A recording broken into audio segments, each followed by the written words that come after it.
السلام عليكم ورحمة الله تعالى وبركاته. مرحبا بكم في قناة بشرى.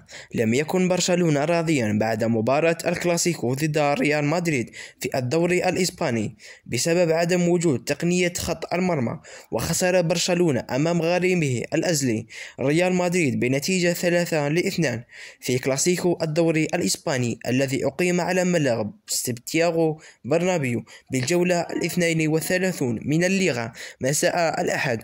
وسببت لقطة في المباراة حالة من الجدل بعدما طلب لاعبو برشلونة باحتساب هدف لصالحهم بداعي تجاوز الكرة خط مرمى ريال مدريد، لكن تقنية الفيديو حسمت الأمر بأن الكرة لم تتجاوز الخط بكامله محيطها.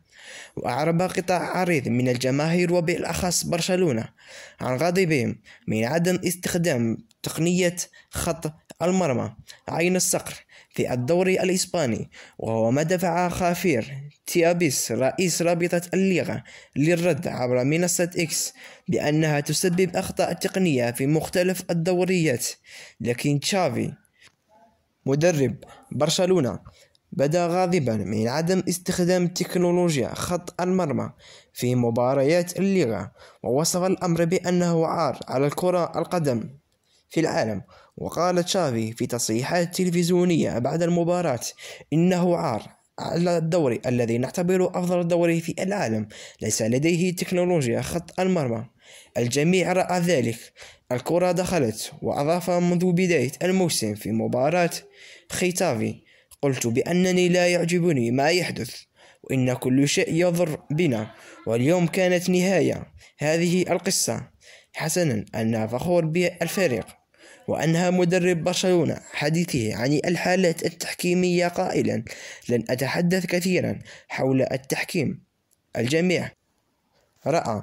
إذا تحدثت ستتم معاقبتي.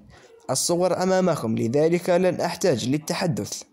أمس قلت إنني أتمنى أن يكون الحكم بعمل جيد، واليوم أعتقد أنه لم يكن موفقا من جانبه. قال حارس برشلونة: لا أجد كلمات لأشرح ما حدث على خط المرمى.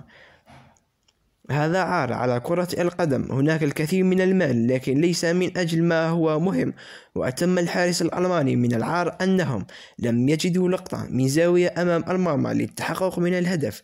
يتم إنفاق الكثير من الأموال في هذا العالم، ولا أفهم لماذا لا تكون هناك أموال لتطبيق التكنولوجيا التي تمتلكها الدوريات الأخرى. وعن تصريحات تشافي رد أنشيلوتي مدرب ريال مدريد قائلا: لا أريد أن أعطي رأيا فيما يفكر فيه تشافي.